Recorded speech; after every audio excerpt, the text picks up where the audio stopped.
O módulo 47 é dedicado à têmpera.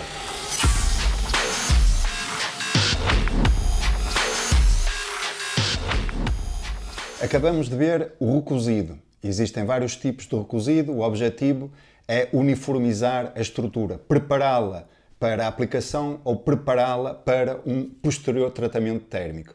O tal posterior, o tratamento térmico posterior é a têmpera. É o tratamento térmico mais importante e mais difícil de controlar, sobretudo no arrefecimento. É a têmpera martensítica.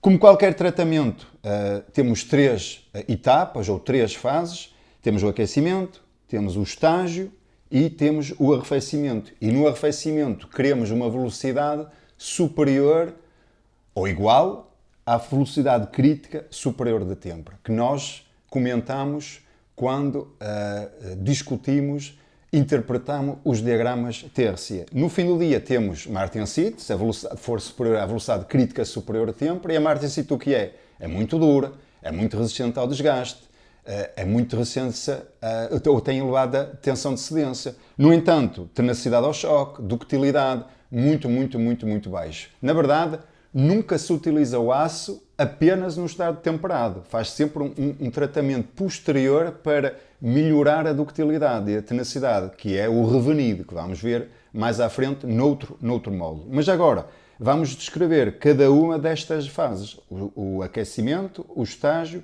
e o arrefecimento. No aquecimento, devemos evitar tensões residuais. Tensões residuais ocorrem quando eu tenho gradientes térmicos, quando eu tenho diferenças de temperatura ao longo da peça, desde o núcleo até a superfície. Como é que eu garanto que não há gradientes térmicos? Aquecendo lentamente, de maneira a temperatura ser uniforme ao longo de toda a peça. Isto é especialmente relevante se a peça for muito grande. Se a peça for muito pequena, não tenho muito que me preocupar. Portanto, tenho aqui dois exemplos. Isto é para uma peça pequena ou que tem poucos elementos de liga, porque os elementos de liga também alteram a condutividade térmica, fica menos condutor. Portanto, se for um aço ao carbono de pequenas dimensões, podem usar velocidade máxima, até 800 graus em 2 horas, 3 horas, por aí. Mas se forem temperaturas muito elevadas e com muitos elementos de liga, então convém fazer patamares para garantir a uniformização da temperatura e reduzir os riscos de tensões residuais. Ainda sobre o aquecimento e também o estágio, também faz parte, é evitar a oxidação superficial. O forno normalmente usado tem oxigênio lá dentro e o oxigênio pode-se combinar com o aço, pode-se combinar com o ferro e forma ferrugem. O óxido de ferro mal agarrado à superfície fica uma carepa logo a seguir ao tratamento, que é facilmente identificável, mas que se pode retirar com uma escova, por exemplo. O problema é quando o oxigênio se combina com o carbono. Aí não dá para detectar a olho nu e causa descarburização superficial. A superfície, em vez de ficar, por exemplo, com 0,8, que é a composição do aço, fica com muito menos. Então fica com uma dureza muito inferior ao esperado. É um problema muito comum. Como é que eu posso reduzir esse risco? Bom, o ideal é ter um forno de atmosfera controlada, em que vocês controlam a quantidade de oxigênio, de carbono, até podem enriquecer, se quiserem, ou empobrecer a camada superficial, mas nem todos os laboratórios ou fábricas têm disponível esses fornos de atmosfera controlada. Se não tiver, podem criar uma atmosfera à volta do aço que nem enriquece nem empobrece. Usa-se caixas de proteção, tem lá dentro material tipicamente com bastante carbono, coque queimado, limalha de ferro fundido, papel de jornal, etc., para criar ali uma atmosfera com uma composição relativamente próxima da composição do aço, para não perder nem ganhar carbono. É um bocadinho artesanal, mas funciona bem. Temos aqui um forno tipicamente usado para levar o aço ao domínio austenítico. O aquecimento é feito com estas resistências aqui dentro do forno e o forno é isolado por este material cerâmico. A atmosfera do forno é oxidante, não é controlada a atmosfera, e para reduzir um pouco o efeito da oxidação sobre o aço, que vai provocar descarburização e que vai combinar-se com o ferro, usamos estas caixas Nesta caixa temos substâncias ricas em carbono, limalha, coque queimado, papel de jornal. Neste momento temos uma amostra que vai ser austenitizada e à volta da amostra temos papel de jornal. Esta argola metálica é para facilitar a remoção da peça do forno quando ela é retirada para um arrefecimento contínuo ao ar, à água ou no óleo. Para tratamentos mais controlados, devemos usar fornos de atmosfera controlada, como este aqui, que vai aplicar vácuo e que vai eliminar o oxigênio dentro do forno, para evitar a oxidação e a descarburização do aço. O estágio agora. Primeira coisa a fazer é determinar qual é a temperatura. Já sabemos o que é que vai dar origem à martensite. É a austenite. Logo, eu tenho que ir a uma temperatura onde eu consigo encontrar a austenite. No diagrama de equilíbrio, já sabem que a austenite está aqui, não é? Portanto, é neste domínio que eu tenho que ir. Mas faz sentido ir aqui a muito altas temperaturas? Não, estou a gastar energia para nada e depois o tamanho grão vai aumentar muito da austenite e isso vai causar fragilidade. Não, é o estritamente necessário. Portanto, para os aços hipoioteitoides ligeiramente acima da AC3, estão a ver? Esta regra aqui, tipicamente mais de 50 graus, para garantir que estamos no domínio da austenite, porque se calhar eu determinei isto com ensaio dilatométrico, não com a mesma velocidade, porque se calhar o termopar que estou a utilizar é o do forno e não o da peça. Portanto, por essas razões, para garantir mesmo que estou no domínio da austenite, AC1 mais 50 graus. Muito bem. E para os aços hiperoteitoides, bom, o lógico era ir acima da ACM. Recordo, esta é a linha ACM, ou seja, era ACM mais 50 graus. Na prática não fazemos isso. Na prática limitamos-nos a ir acima da A1. Por que será? Bom, se forem aqui, a primeira coisa é que gastam energia. Acima da A1 uma coisa, acima da ACM é outra. Muito mais energia. Segundo, a composição do aço fica com... ou com a composição da austenite fica com muito carbono, superior a 0,86. Eu não sei se recordam, mas há um pormenor muito importante relativamente às temperaturas MS e MF.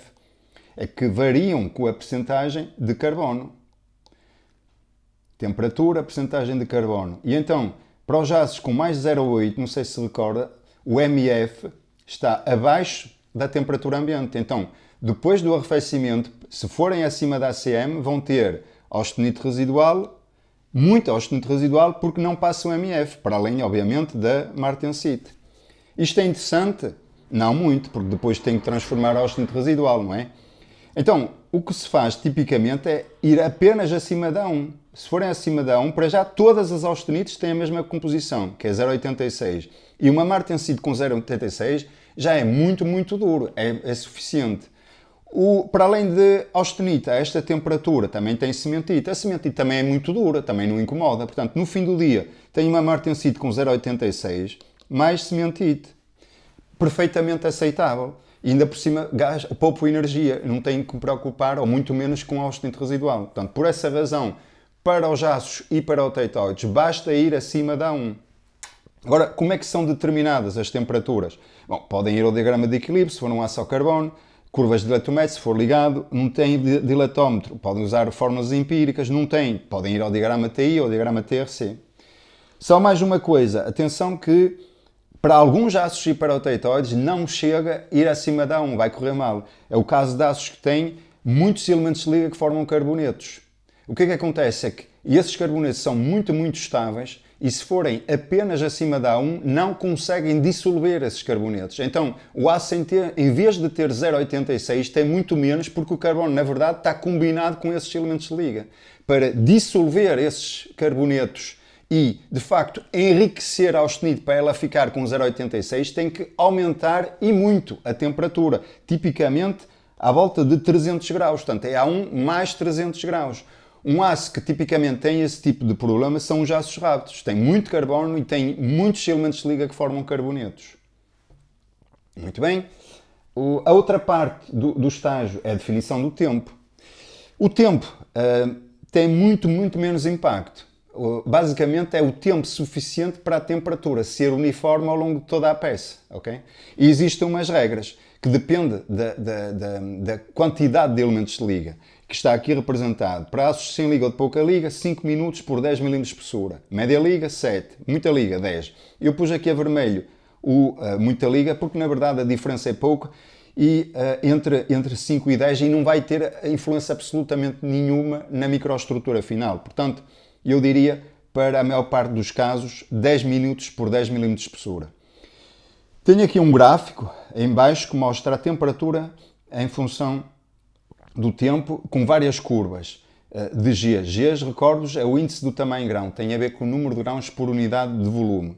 E se repararem, vocês passam de um índice para o outro, ok?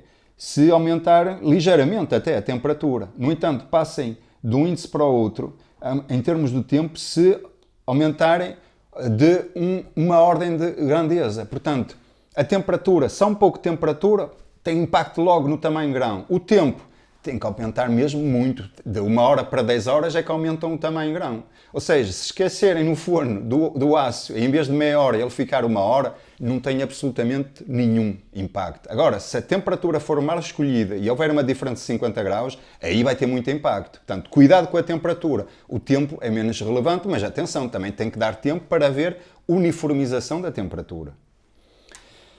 Muito bem, agora vem a etapa mais crítica, que é o arrefecimento. Eu sei que tenho que estar a uma velocidade superior à velocidade crítica superior de tempo, mas qual é o meio de arrefecimento que eu vou utilizar? Tipicamente nós temos 3 meios. Temos a água, o óleo e o ar. Como é que eu sei qual é o mais adequado? Bom, é óbvio que se eu puder usar ar, é esse que eu vou usar, porque eu vou usar sempre o menos enérgico possível, mas que permita obter tecido. Porquê? Para reduzir os gradientes térmicos. Porquê? Porque esses causam deformações. Okay? Criam tensões residuais que podem causar deformações. Como é que eu sei qual é que é o mais adequado? Felizmente, a norma AFNOR disponibiliza transparentes para esses 3 meios de arrefecimento, na mesma escala que os diagramas TTT. Então tem para a água, tem para o ar e também tem outro para o óleo, que não está aqui indicado. Estão a ver? Os arrefecimentos 10, para vários diâmetros, 10, 20, 40, 100, etc. Na mesma escala. Portanto, vocês pegam neste transparente e colocam por cima do TRC e veem se estão a uma velocidade superior ou não à velocidade crítica superior do tempo. É engraçado ver que em água os tempos correspondem à ordem dos segundos, ao ar, horas, e já agora o óleo, se representarem o óleo, estão aqui, é da ordem dos minutos, ok? Portanto, e o primeiro que testam é o ar. Se der ao ar, parou. Se não der ao ar, óleo. Se não der no ar, água. Se não dá em água, não é temperável. Por exemplo, o ST37, não sei se recorda, aquele famoso aço ao carbono com 0,2 de carbono. Muito difícil de temperar. Mesmo em água, é muito difícil de obter martensite. Ok? E já agora, para diâmetros muito grandes, aparecem 2 curvas. Uma para o núcleo e outra para a superfície, porque há grandes gradientes térmicos nessa altura. A superfície arrefece muito mais rapidamente do que o núcleo.